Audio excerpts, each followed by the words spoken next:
बिस्मिल्लाहिर्रहमानिर्रहीम, अस्सलाम वालेकुम। मैं हूं शाहिद सकलैन और आप देख रहे हैं मेरा यूट्यूब चैनल। आज 12 नवंबर है और दिन है जुम्मा का। आज की इस वीडियो में हम बात करेंगे, आपको याद होगा कि मीनार पाकिस्तान के ऊपर एक वाक़या हुआ था। अक्सर दोस्त मुझे कमेंट्स में कह रहे होते हैं कि जी आप इस तरह के वाक़यात के ऊपर बात ना किया करें, लेकिन मेरा बात करना बनता है क्योंकि जहाँ मेरे मुल्क की बात आएगी, जहाँ इस तरह की बात होगी तो मैं तो बात करूँगा। और वो इसलिए भी करनी चाहिए कि उस वक्त तकरीबन 400 के करीब जो है वो लोगों को मतलब 400 के करीब लोगों के ख़िलाफ़ FIR काटी गई थी। 150 लोग गिरफ़्तार हुए थे, कुछ अरसा वो जेल में भी रहे। बड़ा शोर शराबा हुआ, हमारे मीडिया ने इस मामले को उठाया। फिर उसके बाद मीडिया की तो आदत है कि जब कोई मामला आता है तो फ़ौरन उठ जाता है और फिर उसके बाद पता नहीं उसका क्या हुआ इस केस का और क्या कुछ हो रहा है, कोई नहीं बताने के लिए यहाँ तैयार होता, क्योंकि और मामलात इतने आ जाते हैं कि हमारे मीडिया के पास और वक्त ही नहीं है इन चीज़ों के ऊपर बात करने के लिए। बहरहाल ये एक केस था जिसमें तकरीबन 150 के करीब लोग गिरफ़्तार हुए थे और उसमें बाकी तमाम लोग जो है वो रिहा हो गए थे क्योंकि वो बेगुनाह थे, शनाख्त परेड में वो नहीं आए थे। और 6 लोग जो है जिनका आयशा ने कहा था कि जी ये मेरे मुल्ज़मान हैं, इनको गिरफ़्तार किया जाए, वो गिरफ़्तार हुए, उनका ट्रायल चल रहा है, पेशियां भी हो रही हैं। उसके बाद इसमें एक टर्न आया और आयशा ने कहा कि जी मेरे ये मुल्ज़मान तो हैं ही हैं, लेकिन दरअसल जो मुल्ज़िम है वो रेम्बो और उसके दोस्त हैं और इन्होंने मुझे ब्लैकमेल किया, मेरी वीडियोस थी इनके पास और इन्होंने मुझसे पैसे भी लिए, भत्ता भी लिया। ये सारा मामला आपको पता है। रिवाइव आपके जहन में थोड़ा सा उसका रिकैप कर रहा था। अब क्या हो रहा है? अब हो ये रहा है कि अब ये तकरीबन लग ये रहा है कि ये मामला अपने मंतकी अंजाम की तरफ जाता हुआ नज़र आ रहा है। बिल्ली जो है वो अब थैले से बाहर आने लग गई है। गुज़श्ता जो 2 रोज़ हैं, कल का दिन और आज का दिन और उससे पहले एक दिन तकरीबन 7 नवंबर का, उसमें जो है 3 डेवलपमेंट्स हुई हैं इस केस के हवाले से। मेरा ख़्याल से मीडिया पे तो शायद आपने ना देखी हूँ, लेकिन मैं आपको बता देता हूँ क्योंकि मेरी कोशिश होती है कि मैं केसेस का फॉलोअप ज़रूर करता होता हूँ। 7 नवंबर को आयशा जो हैं उन्होंने FIA को बयान रिकॉर्ड करवाया कि ये FIA के साइबर क्राइम सर्कल में रिकॉर्ड कराया। उन्होंने कहा कि जी सोशल मीडिया के ऊपर जो मेरी नाजेबा वीडियोज़ अपलोड हुई हैं उनका वाहिद ज़िम्मेदार रेम्बो ही है और इसके साथियों ने रेम्बो ने अपने साथियों से मिलकर मुझे ब्लैकमेल किया और जो है ये जितनी भी वीडियोस हैं ये इन्होंने, जब मैंने इनकी बात नहीं मानी तो इन्होंने अपलोड की। बहरहाल FIA जो है इसके ख़िलाफ़ तहकीकात करे। ये 7 नवंबर की बात है। अब जो है ब्लैकमेलिंग का उन्होंने उस वक्त कोई सबूत FIA को पेश नहीं किया। ये सारा मामला एक तरफ चल रहा है, तहकीकात हो रही हैं और होती रहेंगी। लेकिन गुज़श्ता रोज़ 11 नवंबर को 2 मुल्ज़मान जो हैं उन्होंने ज़मानत की दरख्वास्त दी हुई थी। ये एडिशनल सेशन जज हैं अखलाक अहमद साहब, इनकी कचहरी में, और इसके ऊपर समाअत हुई बाकायदा तौर पर। और इन 2 मुल्ज़मान के नाम थे आसिफ अज़ीम और इफ्तिखार अहमद।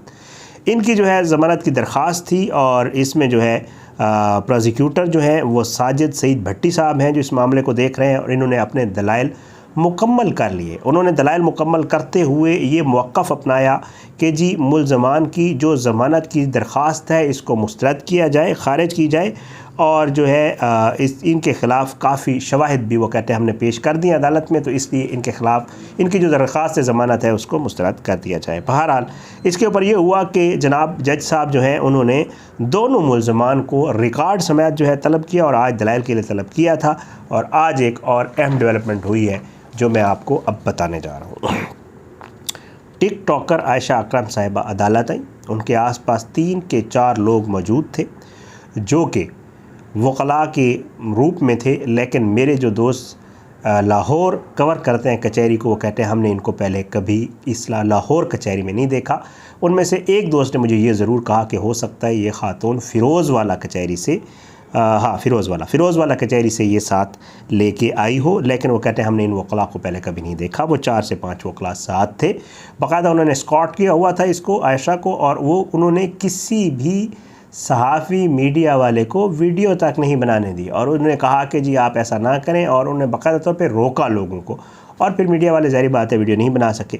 बहरहाल अब जो आज आयशा आई हैं तो उन्होंने जी अदालत में एक बयान दिया है और उन्होंने कहा है कि जो मुल्ज़िम इफ्तिखार है उसके साथ मैं सुलह करना चाहती हूँ।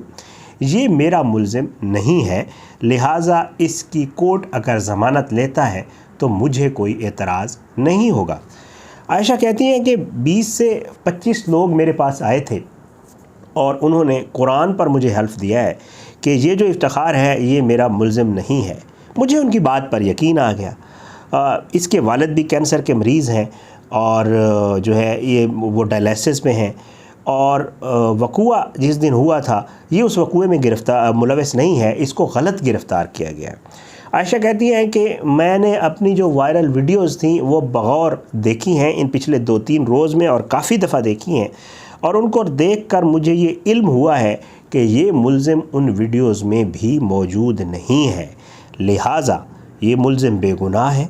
अगर आप इसको ज़मानत दे देते हैं तो मुझे कोई एतराज़ नहीं होगा। एडिशनल सेशन जज अदालत अखलाक अहमद साहब ने इफ्तिखार जो मुल्ज़िम है उसकी जिसके हवाले से आयशा ने कहा कि ये मुल्ज़िम नहीं है उसकी ज़मानत मंजूर कर ली है और जो है इसके केस में जो है एक क्योंकि कमेटी भी बनी हुई है और साजिद साहब जो है प्रोसिक्यूटर वो इस कमेटी को भी देख रहे हैं, वो भी उधर ही थे।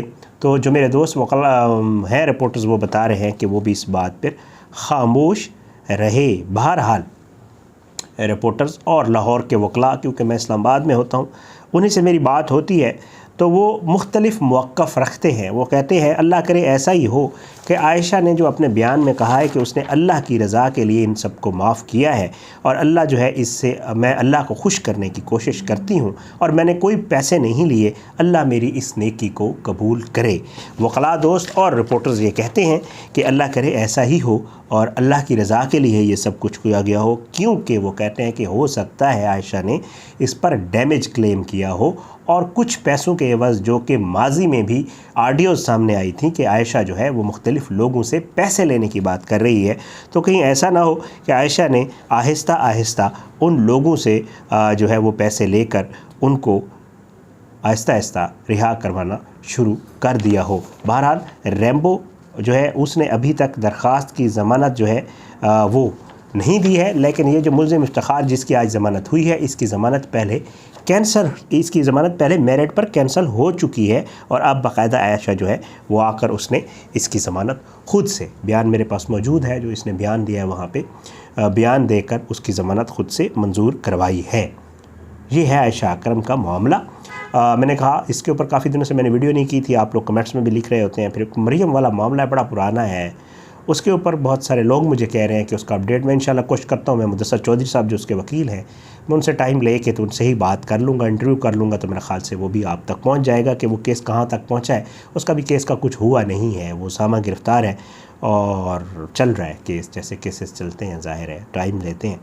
तो बस अल्लाह करे जो ज़ालिम है उनको इबरतनाक सज़ा हो और मज़लूम को अल्लाह जो है वो इबरत का निशान बनाए। मेरी तो हमेशा यही दुआ होती है। अपना बहुत ख्याल रखिएगा। अल्लाह पाकिस्तान का हामी नासिर और इसके ख़िलाफ़ साजिशें करने वालों को नेस्तनाबूद करे। आमीन सुम्मा आमीन। पाकिस्तान जिंदाबाद। अल्लाह हाफ़िज़।